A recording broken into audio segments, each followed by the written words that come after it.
नमस्कार दोस्तों, आप सभी का हमारे ऑफिशियल यूट्यूब चैनल में स्वागत है। मैं हूं श्यामानंद और देखिए आइए आज का देखिए जीएस का देखिए प्रैक्टिस सीरीज आपका 2 है। और देखिए कल आपको देखिए इसका प्रैक्टिस सीरीज आपको देखिए फर्स्ट कराए थे। और देखिए आज की सीरीज में देखिए विस्तृत व्याख्या के साथ जीएस और जीके का प्रैक्टिस सीरीज आपका पेपर 2 कराएंगे।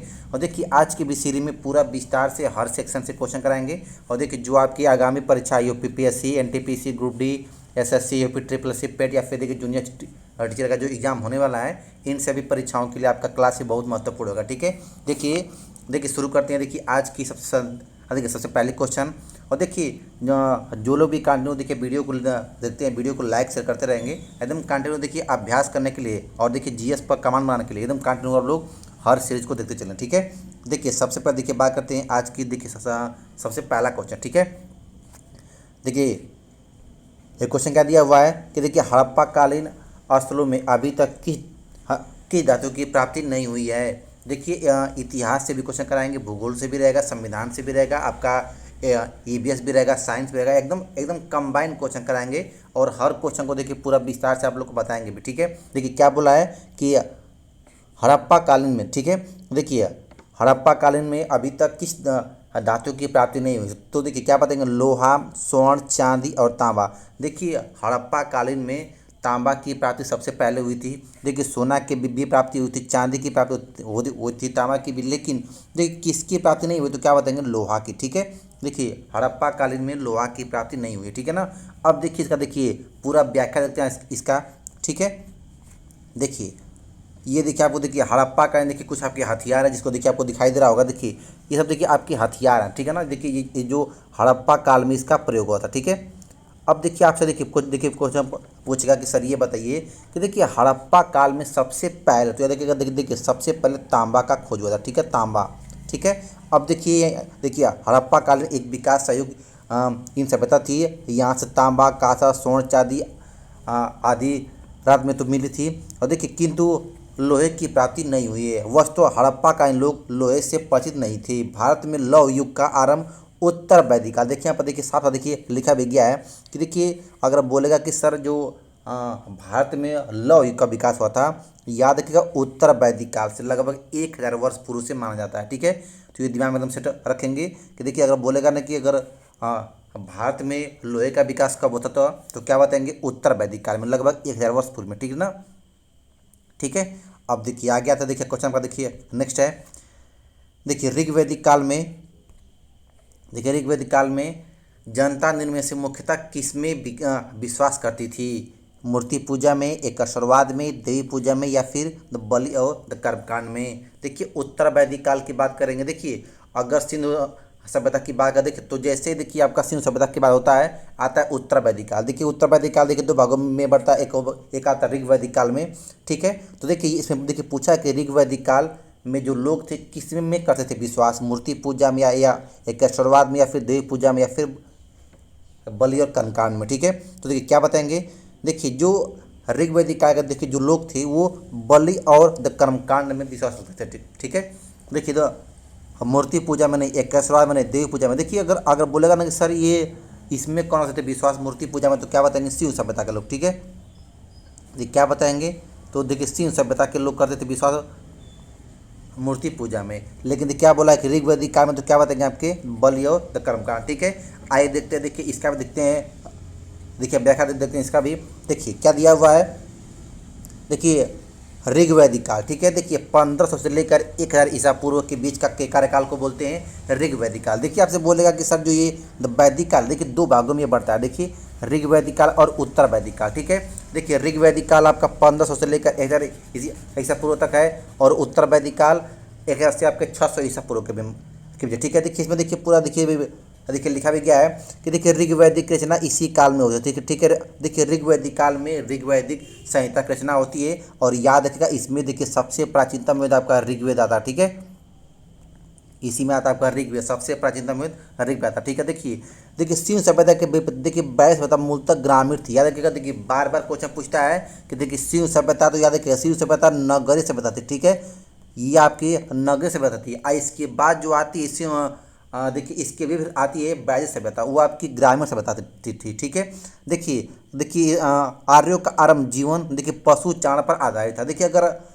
ऋग्वेद देखिए बात करें तो देखिए इसमें जो आर्यों का आपका देखिए जो द पालन पोषण होता है वो देखिए पशुओं पर आधारित था, ठीक है। और देखिए यहाँ पर देखिए लिखा भी गया है कि देखिए 1400 ईसा पूर्व में तो बोगज कोई एशिया माइनर के अभिलेख ऋग्वैदिक काल के देवताओं जैसे देखिए इंद्र का, वरुण का, मित्र का, नक्षत्र का उल्लेख मिलता है। और देखिए ऋग्वैदिक काल में अनेक अनेक बातें ईरानी भाषा में प्राचीन ग्रंथे अवस्था से मिलती है। याद रखिएगा, देखिए बहुत 3 बार क्वेश्चन ये भी पूछता है कि जो ऋग्वैदिक काल के जो आपके अधिकांश बातें अवस्था मिलती है, ठीक है, जो ईरानी भाषा में लिखा गया है, ठीक है। तो ये दिमाग में एकदम सेट रखेंगे, ठीक है ना। देखिए अब आते हैं, देखिए कि ये क्वेश्चन आपका नेक्स्ट आता है।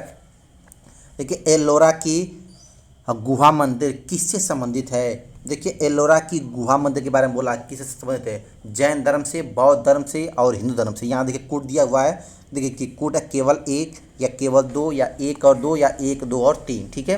देखिए गुहा मंदिर, देखिए एलोरा की देखिए कई सारे मंदिर हैं, ठीक है। तो देखिए सबसे आता है पर देखिए एलोरा का गुहा मंदिर जिसे पूछता है कि एक किसकी धर्मों से संबंधित है, ठीक है। तो देखिए आपका जो गुहा मंदिर है वो देखिए जैन धर्म से भी है, बौद्ध धर्म से भी है और आपका हिंदू धर्म देखिए मतलब तीनों से है, ठीक है। तो क्या बताएंगे इसका आपका क्या बताएंगे, तो इसका आपका ऑप्शन 4, ठीक है, 1, 2 और 3। अब देखिए इसका देखिए पूरा व्याख्या, देखिए हर क्वेश्चन का पूरा व्याख्या एकदम लिखित आप लोग के लिए लेकर आए, ठीक है।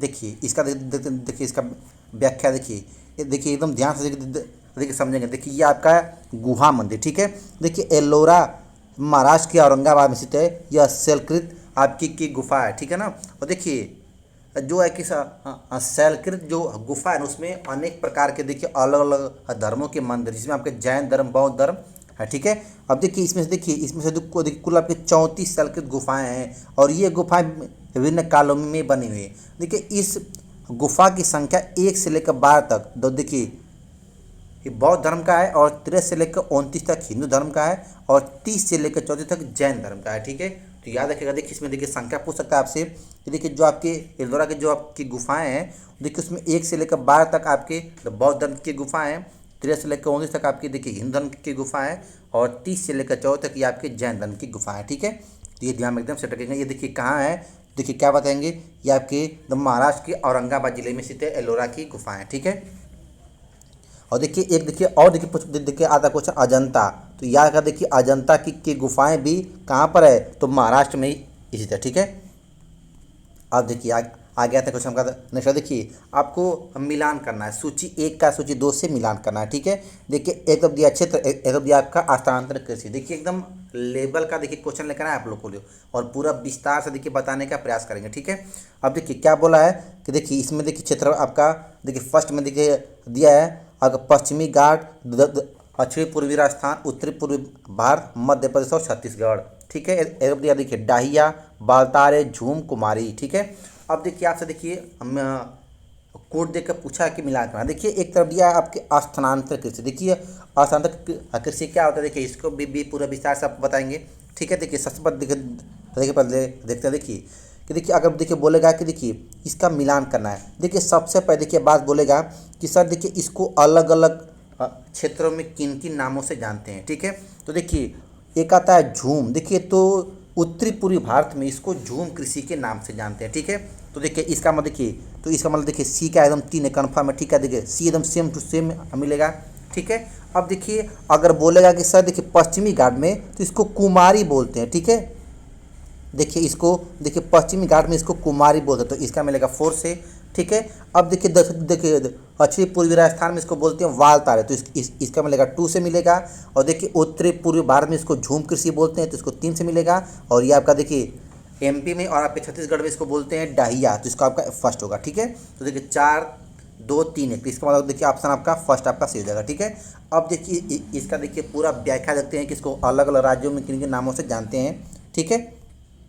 देखिए ये आपका है झूम कृषि। देखिए झूम कृषि को देखिए क्या बोलते हैं, कर्तन एवं दहन कृषि भी बोलते हैं। याद रखिएगा कर्तन एवं दहन कृषि मतलब देखिए यहाँ पर देखिए जो भी फसल होता है उसको देखिए पहले देखिए इसको कहते क्या है। देखिए झूम कृषि क्या होती है, तो एक प्रकार की स्थानांतर कृषि होती है जिसको कर्तन एवं दहन कृषि बोलते हैं। देखिए एक निश्चित स्थान पर देखिए कृषि कार्य होता है, फिर यहाँ से फसल को काट कर शेष भागों को जला देते हैं, ठीक है। देखिए जला के उसके बाद यहाँ से छोड़कर किसी और स्थान पर चले जाते हैं, फिर कुछ सालों बाद 5 साल या 6 सालों बाद फिर पुनः उस स्थान पर आते हैं तो फिर से कृषि कार्य करते हैं। उसी को बोलते हैं कर्तव्योद्यान कृषि या झूम कृषि, ठीक है। और देखिए इसी को बोलते हैं स्थानांतरण कृषि। अलग अलग क्षेत्रों में इसको अलग अलग नामों से जाना जाता है। देखिए देखिए जैसे देखिए स्थानांतरण कृषि देखिए पद्धति में जनजातियों द्वारा जंगल को साफ करके खेती की जाती है। उस स्थान की उर्वरता समाप्त होने पर दूसरे स्थान पर यह क्रिया अ, अ, पूरा अपनाई जाती है। देखिए उत्तरी पूर्व राज्यों को देखिए 5 क्षेत्रों में से झूम, उड़ीसा में पूर्व डीबी, ब्रिगर इत्यादि नामों से जाना जाता है। और देखिए अगर आपसे देखिए क्वेश्चन पूछता है कि सर भारत में सबसे अधिक जो झूम कृषि होती है वो कहाँ होती है, तो क्या बताएंगे उत्तरी पूर्व भारत में, ठीक है, उत्तरी पूर्वी भारत में। अगर राज्य का नाम बोलेगा तो क्या बताएंगे आसाम, मेघालय, सिक्किम, ठीक है। इन सब राज्यों में सबसे अधिक क्या होती है तो झूम कृषि होती है, ठीक है। अब देखते हैं आते हैं क्वेश्चन, देखिए क्वेश्चन पर नेक्स्ट है। देखिए आधुनिक इतिहास का जिसने 1857 के विद्रोह को स्वतंत्रता का पहली लड़ाई कहा था, देखिए डॉक्टर सी आर मजमूदार, और देखिए मजूमदार है, doctor Ishan Sen, B D Savarkar, Ashok Mehta. देखिए क्या बोला है कि आधुनिक इतिहासकार में ऐसा कौन था देखिए क्रांतिकारी जिसने 1857 के विद्रोह को स्वतंत्रता की पहली लड़ाई कहा था, ठीक है। देखिए सबसे देखिए महत्वपूर्ण देखिए आता देखिए क्वेश्चन कि देखिए स्वतंत्रता की पहली लड़ाई, तो क्या बताएंगे बी डी सावरकर, ठीक है।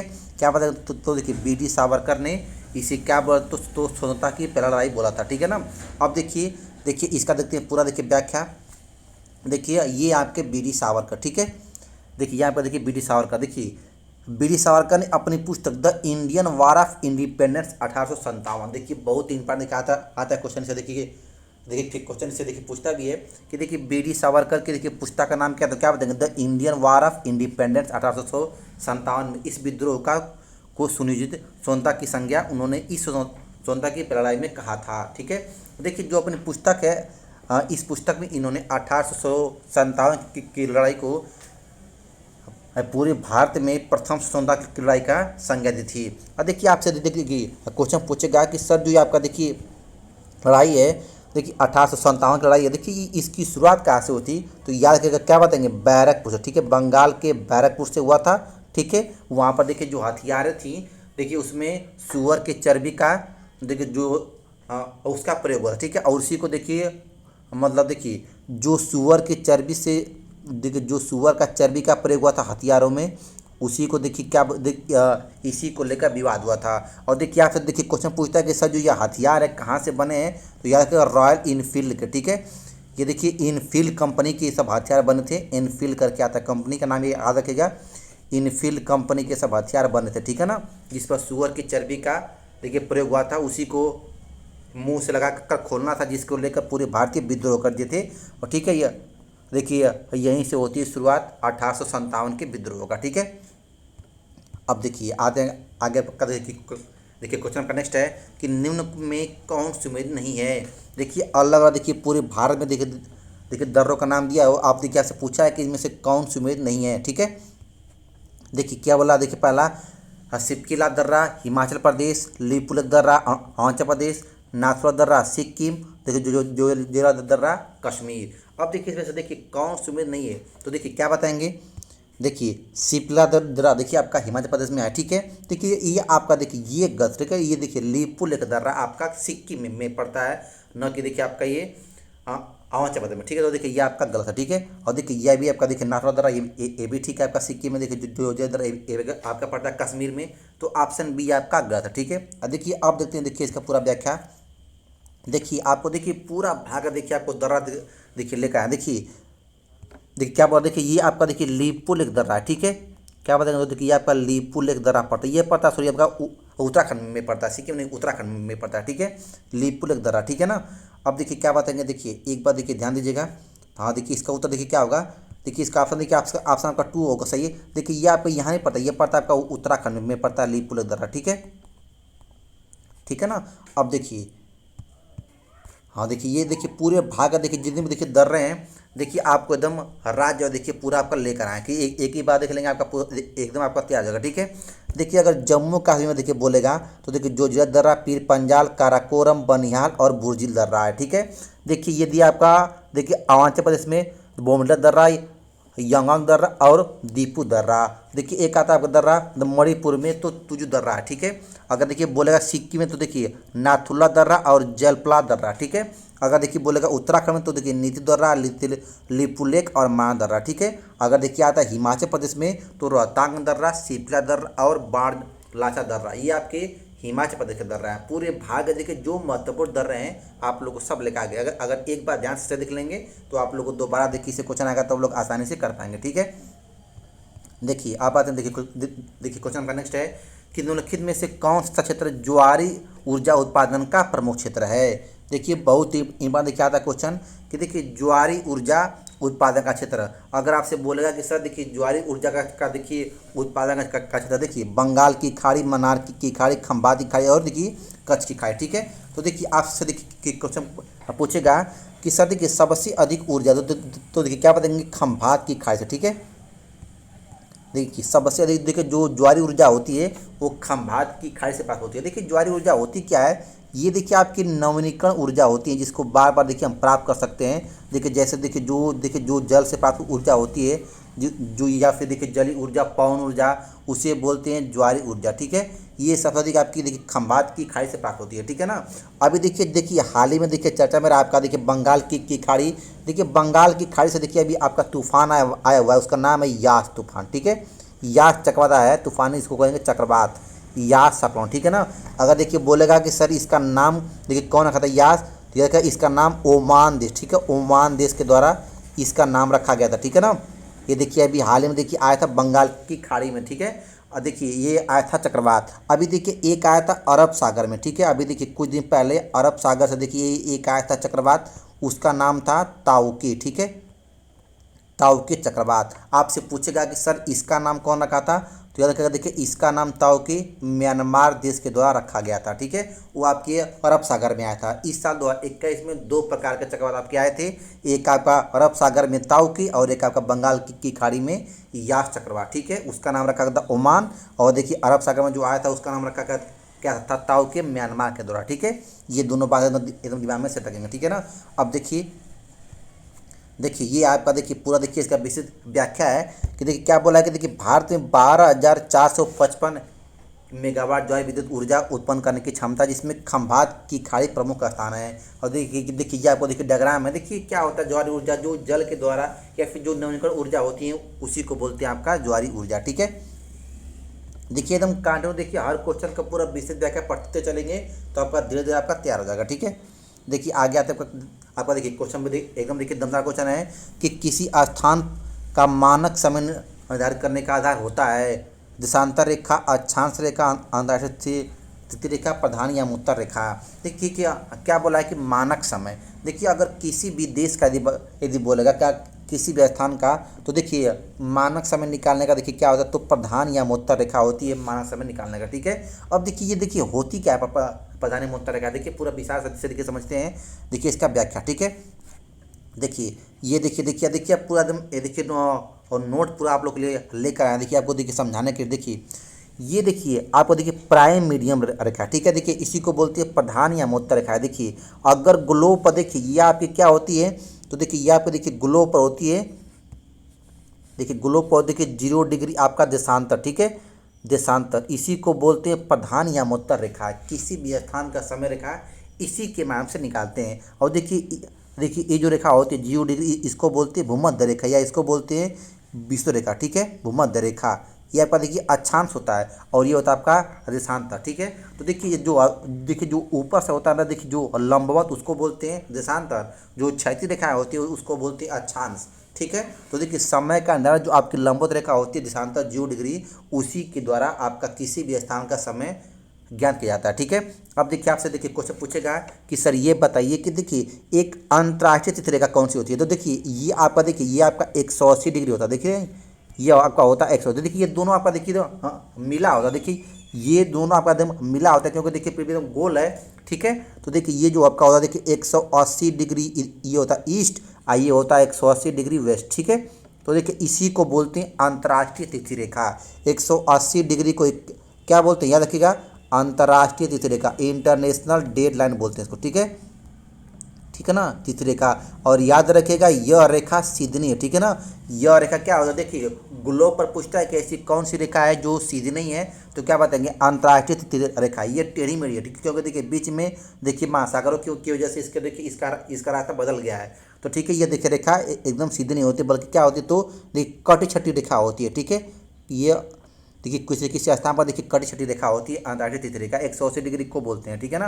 अब देखिए आपसे देखिए क्वेश्चन पूछेगा कि सर जो देखिए जहाँ देशांतर रेखा प्रधान या उत्तर रेखा है और देखिए आपका भूमध्य रेखा काटती हैं, उसको क्या बोलते हैं, देखिए उसी को बोलते हैं 0 डिग्री। और देखिए इसी को बोलते हैं GMT, ग्रीन मिड टाइम, ठीक है, GMT, ठीक है, इसी को बोलते हैं ग्रीन मिड टाइम। और याद रखिएगा देखिए GMT से देखिए इसी पर कौन सा शहर बसा है, तो क्या बताएंगे, लंदन आपका इसी देखिए पूरब 0 डिग्री पर GMT पर बसा हुआ है, ठीक है। देखिए और यहाँ से जो अपना इंडिया का समय, देखिए अपना यहाँ इंडिया है, देखिए जो यहाँ से अपना इंडिया का समय है, देखिए वो 5.5 घंटे का अंतर होता है, ठीक है। याद रखिएगा देखिए GMT से भारत का जो मांग समय 5.5 घंटे का अंतर है, देखिए 82.5 डिग्री पर अपना इंडिया स्थित है, ठीक है। देखिए 82.5 डिग्री आपका ईस्ट पर, ठीक है ना। देखिए ये उल्टा, देखिए ये ईस्ट आपका, ये आपका वेस्ट था, ये आपका ईस्ट है, ठीक है। ये आपका पूरब में है अपना इंडिया, ठीक है, इधर ईस्ट है, ये आपका वेस्ट है, ठीक है। तो ये दिया में ये आपका देखिए ईस्ट है, ठीक है। तो ये दिया में एकदम इसको सेट रखेंगे, ठीक है। अब देखिए आपसे देखिए क्वेश्चन पूछेगा कि सर ये बताइए कि देखिए अब देखिए इंडिया का 82.5 डिग्री ईस्ट में है, तो देखिए उसका 5.5 घंटे का अंतर होता है। देखिए इसको देखिए कैसे निकालते हैं, देखिए ध्यान से देखिए सुनिएगा। देखिए जो पृथ्वी देखिए जो पृथ्वी होती है ना, अगर देखिए वो एक चक्कर घूमती है, तो देखिए पृथ्वी 15 अगर डिग्री अक्षांश घूमती है, तो 1 घंटे का समय में परिवर्तन होता है, ठीक है। एकदम दिमाग से ऐसे रखेंगे। देखिए अगर पृथ्वी अगर 15 डिग्री घूमती है, तो 1 घंटे का समय में होता है परिवर्तन। देखिए अगर देखिए इसको हम देखिए 0 मानेंगे, इसको 0, तो ये आपका होता है 180 डिग्री आपका वेस्ट होता है, ये 180 डिग्री आपका होता है ईस्ट, ठीक है। अब देखिए ये इधर देखिए 180 में देखिए भाग देंगे 15 से, तो आपका आएगा 12 घंटे का समय ये, और देखिए इधर आएगा 12 घंटे। देखिए कुल मिला के आपका 24 घंटे में आपका एक दिन में परिवर्तन हो जाता है। देखिए क्वेश्चन पूछता है कि अगर कोई व्यक्ति अंतर्राष्ट्रीय तिथि रेखा को पार करता है, तो समय में कितना होता है परिवर्तन, तो क्या बताएंगे, सीधे 1 दिन का होता है, ठीक है। अगर कोई व्यक्ति अंतर्राष्ट्रीय तिथि रेखा को यदि देखिए पार करता है, तो सीधे 1 दिन में परिवर्तन हो जाता है, ठीक है ना। अब देखिए यहाँ पर देखिए व्याख्या पूरा देखिए दिया भी गया है कि देखिए प्रधान देशांतर रेखा अंतर्राष्ट्रीय तिथि और अग्रणी देशांतर के नाम से भी जाना जाता है। यह रेखा इंग्लैंड के GMT से गुजरती है। देखिए आपको देखिए पता है कि देखिए ये आपका देखिए 0 डिग्री, देखिए यहीं पर क्या आपका GMT है, ठीक है। आप लोग क्या देखेंगे, ग्रीन मिड टाइम ही, देखिए यहाँ पर कौन सा है, तो क्या बताएंगे, लंदन, ठीक है। अब देखिए 180 डिग्री देशांतर रेखा को अंतर्राष्ट्रीय तिथि रेखा बोला जाता है। देखिए आपको बताया भी है कि 180 डिग्री को देखिए क्या बोलते हैं, तो क्या बताएंगे, अंतर्राष्ट्रीय तिथि रेखा, ठीक है। अब देखिए क्वेश्चन देखिए पूछता है ना कि सर ये बताइए, देखिए जो प्रधान या उत्तर रेखाएं होती हैं, देखिए ये किन किन देशों से गुजरती हैं, बार बार आपसे देखिए क्वेश्चन पूछता है। तो देखिए ये देखिए लिस्ट है, देखिए सबसे पहले देखिए कहाँ से गुजरा, तो क्या बताएंगे, इंग्लैंड, देखिए सबसे ऊपर था आपका इंग्लैंड, फिर आपका देखिए फ्रांस, स्पेन, अल्जीरिया, माली, देखिए बुर्किना फासो, टांगो, घाना और आपका अंटार्कटिका, ठीक है। देखिए ये आपका देखिए सबसे नीचे क्या पड़ता है, अंटार्कटिका पड़ता है, ठीक है। देखिए सबसे नीचे पड़ता है आपका अंटार्कटिका, ठीक है। तो देखिए याद रखिएगा, देखिए प्रधान जो या उत्तर रेखाएं होती हैं, वो देखिए इन आपके 9 देशों से होकर गुजरती हैं, ठीक है। अब देखिए आगे आते आपका देखिए क्वेश्चन करने आता नेक्स्ट है कि भारतीय संविधान का अनुच्छेद 44 संबंधित है। देखिए बहुत ही इंपॉर्टेंट देखिए आता है क्वेश्चन, ठीक है, कि देखिए देखिए जो संविधान का आपका 44 है, इसका संबंध देखिए समान नागरिक संहिता से, देखिए पंचायती राज से, फैक्ट्री के प्रबंधन में, मजदूरों के साझेदारी से, या फिर गरीबों को मुफ्त कानूनी सहायता से, ठीक है। देखिए क्वेश्चन देखिए बहुत इंपॉर्टेंट आता है। अगर देखिए आपसे देखिए क्वेश्चन पूछेगा कि सर ये बताइए कि देखिए जो देखिए कि क्या बताएंगे, देखिए ये देखिए संबंध कीजिए, तो देखिए यहाँ पर देखिए इसका देखिए व्याख्या देखिए पूरा देखिए दिए भी गया है। देखिए भारतीय संविधान का देखिए 44 है, देखिए राज्य द्वारा भारत के समस्त राज्य क्षेत्र में नागरिकों के लिए समान नागरिक अधिकार संहिता प्राप्त करने का प्रयास करता है। और देखिए ये किसमें शामिल है, तो क्या बताएंगे, राज्य की नीति निर्देशक तत्वों में शामिल हो, ठीक है। तो क्या देखिए आपका नागरिक संहिता प्राप्त करने की समान नागरिक संहिता प्राप्त करने के लिए इसका उल्लेख किया गया आर्टिकल 44 में, ठीक है। तो देखिए क्या बताएंगे इसका ऑप्शन है, तो देखिए ऑप्शन होगा फर्स्ट है, ठीक है, समान नागरिक संहिता से इसका संबंध है। और याद रखिए यह आपके क्या बताएंगे, तो राज्य का नीति निर्देशक तत्व में उल्लेख है इसका, ठीक है, ठीक है ना। और देखिए बोलेगा तो क्या बताएंगे, भाग 4 में, संविधान के भाग 4 में आर्टिकल 44 का उल्लेख है, ठीक है। ये दिमाग में एकदम से रखेंगे। देखिए क्वेश्चन पूछता है कि सर ये कहाँ से लिया गया है, तो राज्य का नीति अनुसार जो आपका तत्व होता है ये आपके आयरलैंड के देश से, ठीक है, आयरलैंड देश से इसको अपने संविधान में लिया गया, ठीक है ना। ये सब बातें एकदम दिमाग में सेट रखेंगे। देखिए पूछता है पंचायती राज, तो देखिए पंचायती राज का उल्लेख आपकी आर्टिकल 40 में किया गया, ठीक है, अनुच्छेद 40 में इसका उल्लेख किया गया है, ठीक है, पंचायती राज, ठीक है ना। ये दिमाग में एकदम सेट रखेंगे, ठीक है। देखिए आगे आते हैं, देखिए निम्नलिखित में से कौन सी संसद के किसी भी सदन का कार्रवाई में भाग ले सकता है, ठीक है।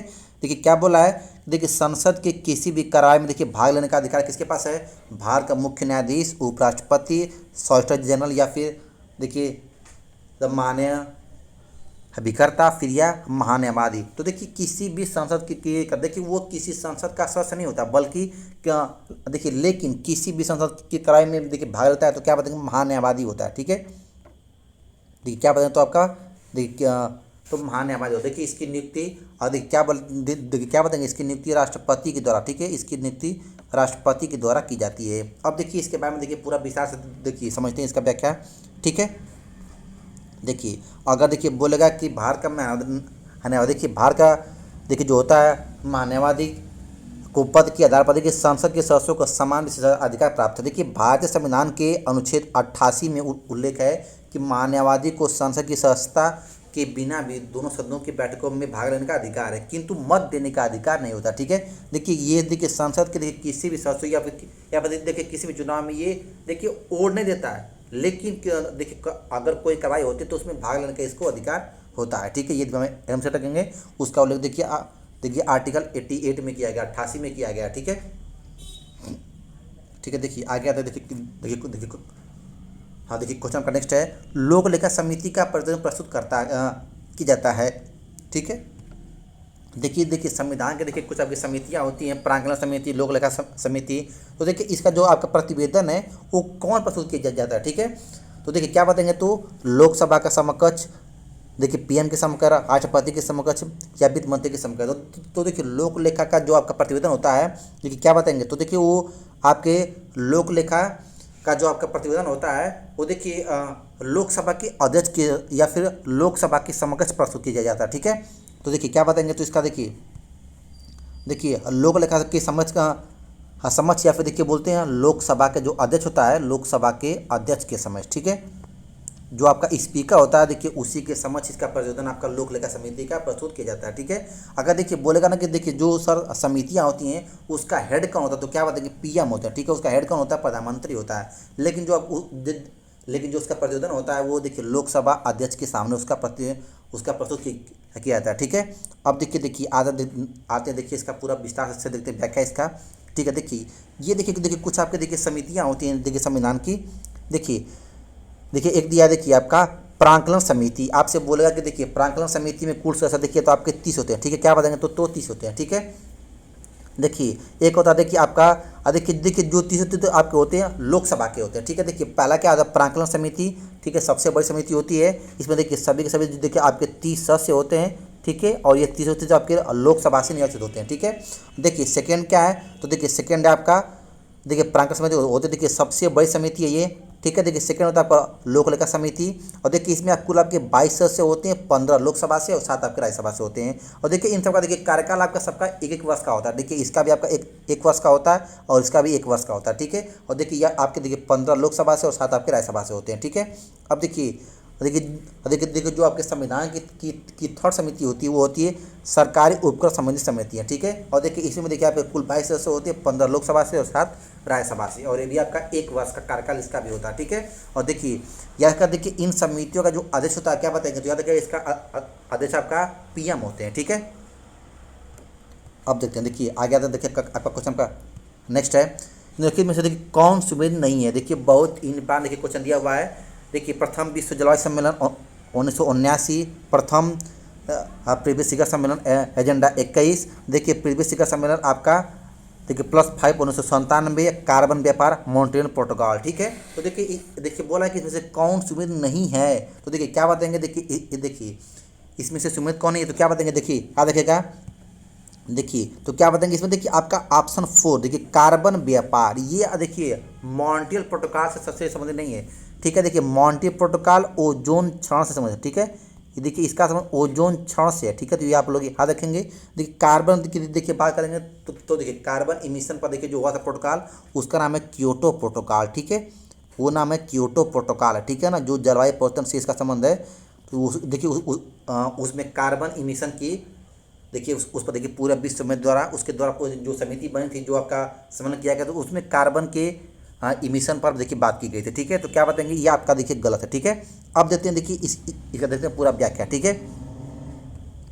देखिए कि देखिए क्या बोला है कि देखिए मॉन्ट्रियल प्रोटोकॉल ओजोन परत की क्षीणता से संबंधित है। देखिए यह संधि 1987 में हस्ताक्षर हुई थी, ठीक है। देखिए जबकि प्रथम विश्व सम्मेलन देखिए वर्ष 1997 में जनेवा में प्रथम विश्व सम्मेलन वर्ष 1992 के रियो डी जनरेरो में एजेंडा 21 को पारित किया गया था। और देखिए पृथ्वी सम्मेलन 1992+5 पर था, 1997 में आयोजित किया गया था। तो देखिए इससे आपके 3-4 देखिए प्रश्न आपके तैयार होते हैं, ठीक है। देखिए सबसे पहले क्या पूछता है कि मॉन्ट्रियल प्रोटोकॉल का संबंध, तो क्या बताएंगे ओजोन परत से। और देखिए ओजोन क्षरण देखिए 16 सितंबर को मनाते हैं, आप लोग याद देखिएगा, हर साल ओजोन संरक्षण दिवस 16 सितंबर को मनाते हैं। देखिए ये देखिए मॉन्ट्रियल प्रोटोकॉल 1987 को हुआ था। देखिए प्रथम देखिए विश्व जलवायु सम्मेलन आपके 1979 में जिनेवा में हुआ था। प्रथम पृथ्वी सम्मेलन आपका 1992 में रियो डी देखिए जनरेरो में हुआ था, ठीक है। और देखिए आपका एजेंडा 21 को देखिए पारित किया गया था उसमें। और देखिए शिखर सम्मेलन पृथ्वी शिखर सम्मेलन 1992+5 पर था, 1997 में आयोजित किया गया था, ठीक है। और देखिए एक देखिए आपसे देखिए क्वेश्चन पूछता है कि सर क्योटो प्रोटोकॉल, तो देखिए क्योटो प्रोटोकॉल में देखिए खूब पूछता है आपसे कि देखिए सर क्योटो प्रोटोकॉल का संबंध क्या है। तो देखिए क्या बताएंगे, देखिए क्योटो प्रोटोकॉल देखिए ये जलवायु परिवर्तन से इसका संबंध है। और देखिए अगर बोले कि सर ये कब हुआ था, तो देखिए क्योटो प्रोटोकॉल आपका 2005 में, ठीक है। देखिए 2005 में इसका देखिए आयोजन किया गया था, ठीक है। देखिए कहाँ पर किया था, तो देखिए जापान के क्योटो नामक शहर में इसका आयोजन हुआ था, ठीक है। ये देखिए क्योटो शहर, ये आपका जापान का क्योटो शहर में इसका आयोजन किया गया था, ठीक है ना। अब देखते हैं देखिए क्वेश्चन आपका नेक्स्ट है। देखिए हाइड्रोजन से भरा हुआ एक गुब्बारा पृथ्वी की तरफ से छोड़ जाता है तो वायुमंडल की ऊंचाई पर जाने से, ठीक है। देखिए क्या बोला है कि देखिए अगर हाइड्रोजन देखिए किसी भी गुब्बारे में अगर भरा हुआ है तो देखिए वो स्वतः ऊपर जाने लगता है। क्यों? क्योंकि देखिए हाइड्रोजन सबसे हल्की गैस है, ठीक है।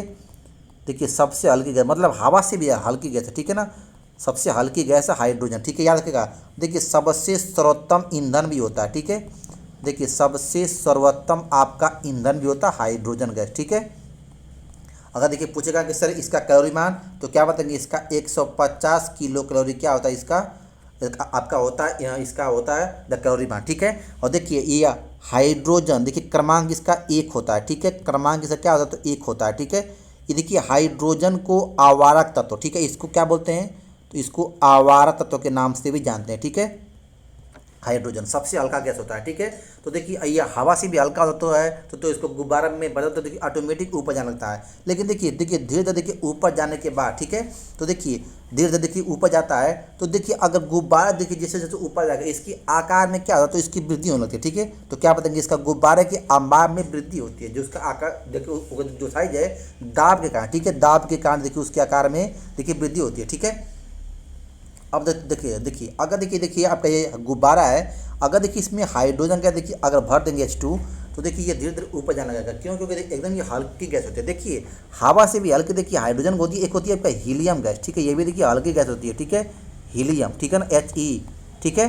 देखिए हीलियम गैस देखिए ए भी देखिए पूछता है, याद रखिएगा। देखिए हीलियम का देखिए प्रयोग कहाँ करते हैं, तो देखिए हीलियम गैस का प्रयोग देखिए हवाई जहाज का जो टायर होता है, ठीक है, हवाई जहाज के जो देखिए जो हवाई जहाज के टायरों में इसका प्रयोग करते हैं हीलियम गैस का, ठीक है। और देखिए आपसे देखिए क्वेश्चन पूछेगा कि सर ये बताइए कि देखिए इसका कहीं और प्रयोग करते हैं, तो देखिए क्या बताएंगे, याद रखिएगा। देखिए हीलियम का प्रयोग जो देखिए जो गोताखोर होते हैं ना, गोताखोर जो अपने टैंकर में ले जाते हैं, देखिए जो गोताखोर होते हैं जो देखिए जल में ऑक्सीजन के लिए जो टैंक लेके जाते हैं, उन टैंकों में देखिए गोताखोर के टैंक में ऑक्सीजन के साथ, ठीक है, देखिए O2 होता है प्लस आपका HC होता है, हीलियम होता है, उसमें भी देखिए ऑक्सीजन के साथ हीलियम का प्रयोग करते हैं, ठीक है। ये भी एक आपकी हल्की की गैस होती है, ठीक है ना। तो ये ध्यान में इसको भी सेट रखेंगे, ठीक है।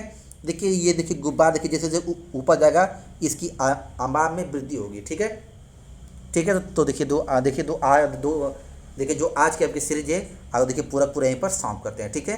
और देखिए एकदम कंटिन्यू देखिए प्रैक्टिस करते रहेंगे। और देखिए एक भी देखिए क्वेश्चन ऐसा नहीं होगा जिसका आपका व्याख्या नहीं कराएंगे, पूरा विस्तार से बताएंगे, धीरे धीरे आपका पूरा देखिए हर टॉपिक से क्वेश्चन कराएंगे।